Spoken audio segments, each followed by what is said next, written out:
Hello बच्चों आज हम करते हैं चौथी कक्षा का विषय हिंदी वर्कशीट नंबर 11 और पाठ करेंगे 7 दान का हिसाब। चलिए देखते हैं प्रश्न नंबर एक में निम्न कहानी के अंश को पढ़ो और कुछ प्रश्न के उत्तर दो।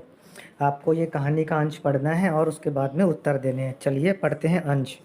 2 दिन बाद न जाने कहाँ से एक बूढ़ा सन्यासी राज्यसभा में आया। उसने राजा को आशीर्वाद देते हुए कहा, दाता कर्ण महाराज, बड़ी दूर से आपकी प्रसिद्धि सुनकर आया हूँ। सन्यासी की इच्छा भी पूरी कर दें। अपनी प्रशंसा सुनकर राजा बोला, ज़रा पता तो चले तुम्हें क्या चाहिए। यदि थोड़ा कम मांगो तो शायद मिल भी जाए।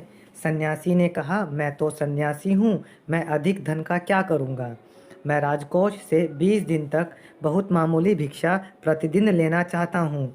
मेरा भिक्षा लेने का नियम इस प्रकार है, मैं पहले दिन जो लेता हूँ, दूसरे दिन उसका दुगना, फिर तीसरे दिन उसका दुगना, फिर चौथे दिन तीसरे दिन का दुगना। इसी तरह से प्रतिदिन दुगना लेता जाता हूँ। भिक्षा लेने का मेरा यही तरीका है। चलिए अब करते हैं इसके प्रश्नोत्तर। प्रश्न 1 देखते हैं, राजा से मिलने कौन आया था। उत्तर है, राजा से एक बूढ़ा सन्यासी मिलने आया था। प्रश्न 2, सन्यासी ने राजा से क्या मांगा। उत्तर है इसका, सन्यासी ने राजा से 20 दिन तक दुगना करके दान मांगा। आते हैं 3 पर, यदि राजा सन्यासी को पहले दिन 1 रुपया देता तो बताओ चौथे दिन कितने रुपए देगा। राजा चौथे दिन सन्यासी को 8 रुपये देगा।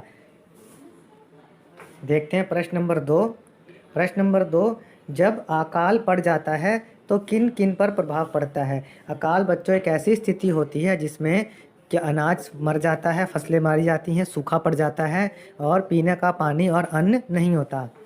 तो जब अकाल होता है तो किन पर प्रभाव पड़ता है, किसान पर, पशु पर, इनके अलावा पक्षी, पेड़ पौधे, व्यापारी, बच्चे, पर्यावरण यानी हमारे आसपास का वातावरण और परिवाहक पर असर पड़ता है। बच्चों, परिवाहक वो लोग होते हैं जो माल ढोने के काम करते हैं। जैसे किसान ने अन्न उगा दिया तो उस अनाज को ढो कर के वो मंडी तक ले जाते हैं या मंडियों से उस अनाज को दुकानों तक ले जाते हैं। चलिए अब करते हैं प्रश्न नंबर 3 कहता है कि प्राकृतिक आपदा का मिलान करो।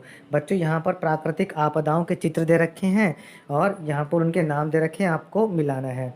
चलिए करते हैं इसको।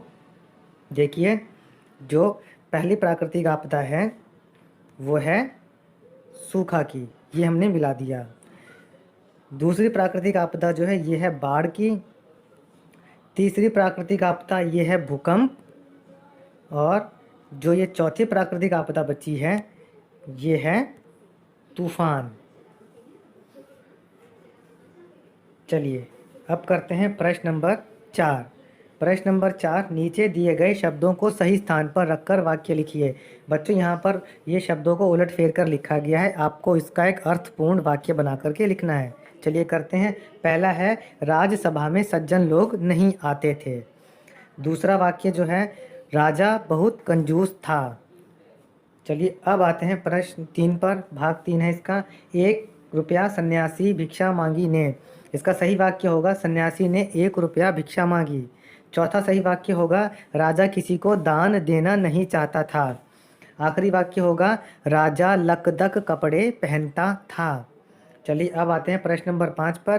प्रश्न नंबर 5 कहता है, आप विद्यालय से घर जा रहे हैं, तभी रास्ते में आपके मित्र को गिरकर बहुत चोट लग जाती है। अब आप क्या करोगे, लिखिए। बच्चों इसमें जो है मैंने एक लड़की के हिसाब से लिखा है कि एक छोटी बच्ची क्या करेगी, तो उसका उत्तर पढ़ते हैं। चलिए,